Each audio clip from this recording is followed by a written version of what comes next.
бүгін біз физикадан оптика тақырыбына байланысты есептер шығаратын боламыз. Енді бірінші есептен бастайық. Осыны номер 1 деп белгілейік. Енді бізде осы есептен берілген қандай? Шоқты күнде тігінен қойылған метрлік сызғыштың көлеңкесінің ұзындығы 90 см. Ал ағаштікі оның көлеңкенің ұзындығы 6 метрге тең. Енді осы жерде метрлік сызғыш болған соң, оның жалпы биіктігі 1 метр деп алсақ болады. Енді біз осы жердегі ағаштың биіктігін табуымыз керек. Енді жалпы осы жерде байқағанымыз бойынша бізде 2 тікбұрышты, үшбұрышты сыза аламыз. Осындай болсын. Мынау ол метрлік сызғыштың, мынау яғни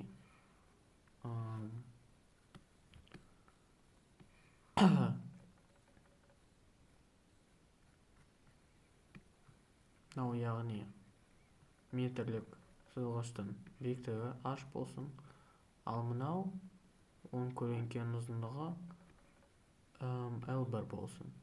Содан кейін мынау жердегі бұрыш альфа, содан кейін ол жермен 90 градус жасап тұр ғой. Жалпы сондай дербес жағдайда аламыз.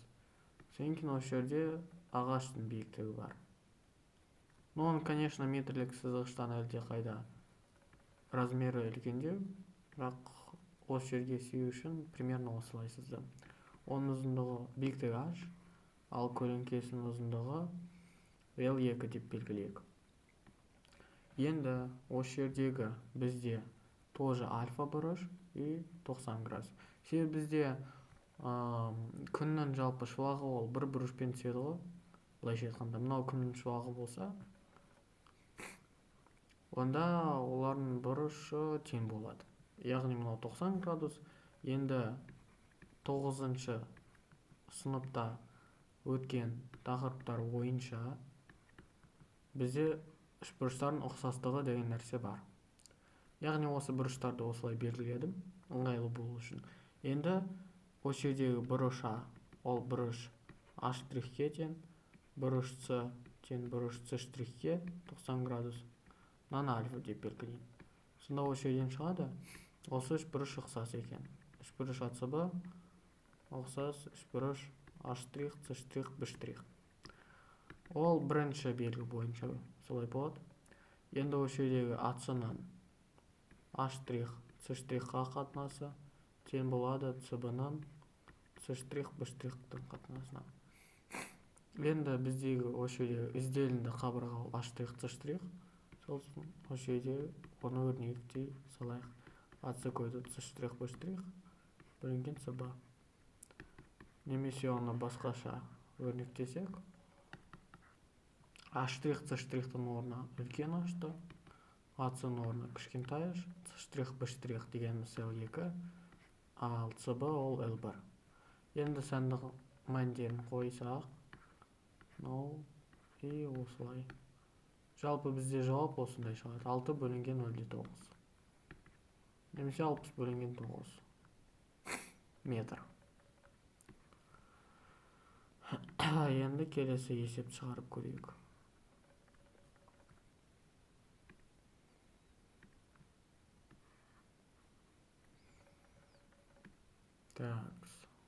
Осы жердегі үшінші есеп шығарайық.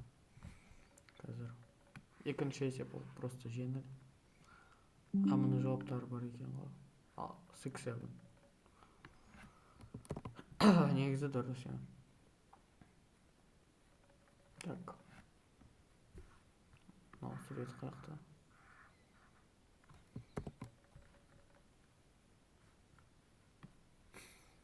Так, мұны суретті экранға шығардым. Енді осы есепті қараңыз. Радиусы 10 см дөңгелек. Пластина L1 1 метр. Қашықтықта орналасқан экранға көрінген. 2 метр. Д минимум. Енді есептің берілген бойынша осы жерде қалай? Осы бізде қандай да бір жарық нүктесі С және С штрих берілсін дейік. Содан кейін олардың арасында қандай да бір дөңгелек пластина бар. Енді осы жердегі көлеңке болмау үшін осы екеуінің арасындағы ең аз қашықтықты табуымыз керек. Жалпы осы көлеңке болмау үшін олардың осы пластина арқылы өткен сәулелері олар осы экранда қиылысу керек. Мына экран болсын. Осы жерде мына екі сәулені қиылыстырдым. Осы жерде экран болсын.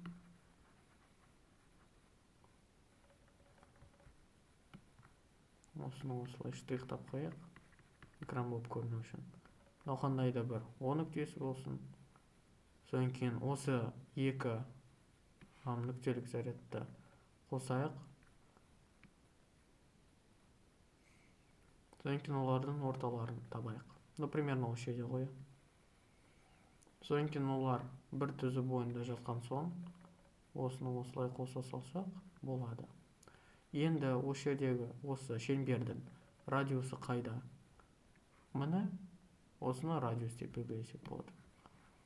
Осыны қазір көріну үшін.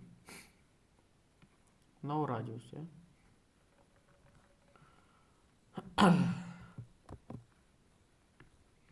Міне, осылай көрсетейін. Міне бізде осы жерде радиус болсын дейік, Мынау радиус қой шынымен. Енді осы жердегі есептің шарты бойынша радиусы R-тен 10 см, L1 метр қашықтықта орналасқан экранға көлеңке түсірмейтіндей. Яғни мынау ұзындық, осы ұзындық, мынау ұзындық. Бізде L1-ге тең, оны L1 деп белгілейін осы жерге. Ал осы ұзындық бізде L2. Енді мынау осы нүктенің ортасы болған соң, мынау қандай да бір D минимум, біз алғандай. Сонда мынау D минимум бөлінген 2, мынау да D минимум бөлінген 2.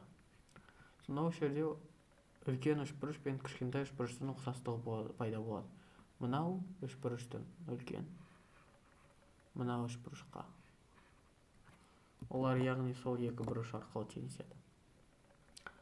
Ұқсас болады. Енді осы жердегі D min бөлінген 2 ол R-дің қатынасына тең. Ал L2 плюс L1 ол L1-дің қатынасына тең. Енді осы жерде D minді таба салсақ болады. D min бөлінген 2R және L2 плюс L1 бөлінген L1. Осы жерден D minді тапсақ ол тең неше? 2R L2 плюс L1 бөлінген L1. Яғни енді сандық мәнден қойсақ 0,1 көтілген 3 бөлінген 1. 0,3, 0,6 метр. Яғни ең минимум қашықтық 0,6 метр немесе 60 см болу керек. Енді осы есепті қарастырып көрейік. Номер 3 есеп. Монета биіктігі 30 см. Ыдыстың түбінде жатыр. Яғни осы жерде ыдыстың биіктігі 30 см тең. Енді ыдысқа қалыңдығы 20 см болатын су. Содан кейін қалыңдығы болатын май. Май тең 10 см. Енді сыны көрсеткіші судікі 1,33 деп тұр. Ал N майдікі 1,5 деп тұр. Енді осы жерде табу керек, қаншалықты терең болып көрінеді.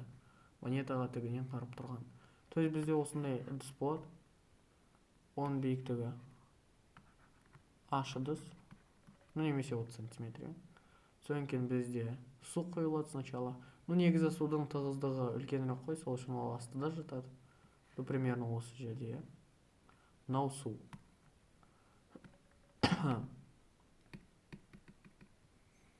Мынау су. Қандай да бір аш суде. Содан кейін мынау жерде до конца толтырып тұр ғой. Мынау жерде аш май.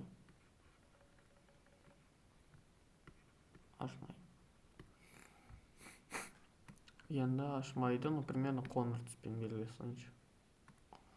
Енді осы жерде монета бар. Қандай да бір монета, я? Қандай да бір монета бар.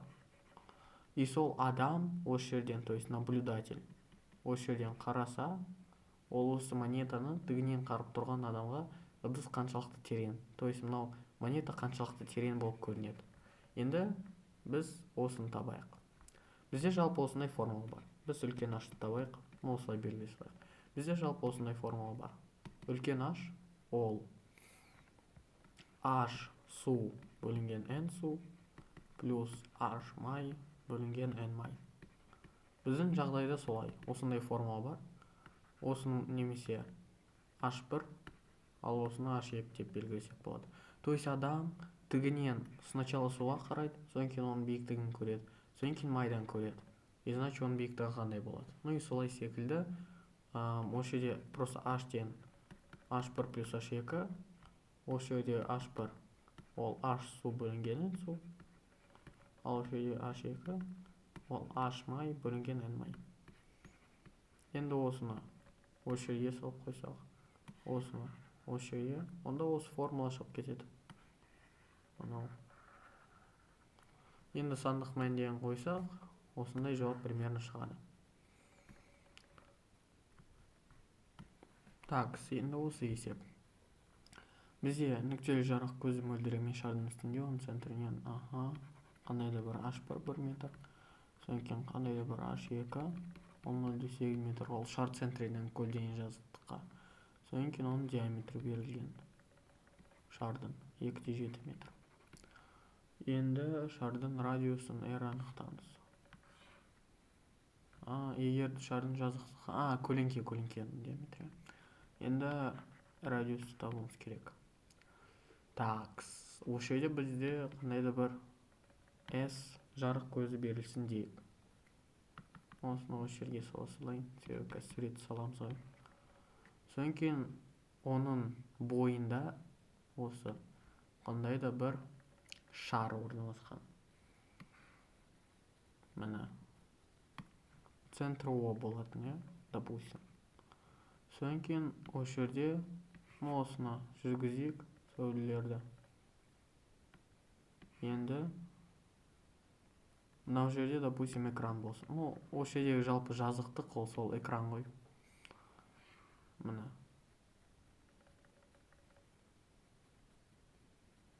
Осылай бола берсін. Осы жерде экран міне. Мынау О нүктесі.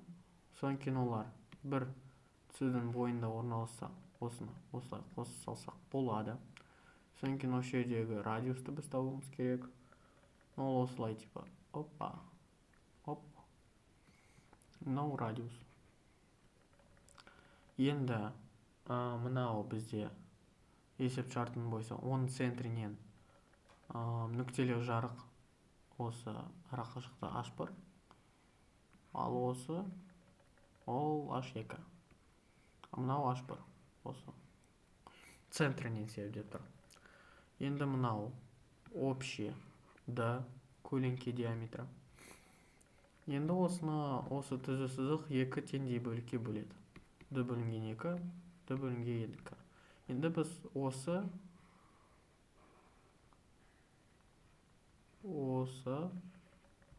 үшбұрышты қарастырып көрейік. Кішкентай мен үлкен үшбұрышты. Сонда бізде осы жерде теңдік белгісімен, ұқсастық белгісімен тоже бұрыштар бойынша сәйкесінше h1 бөлінген d бөлінген 2 тең r үлкен бөлінген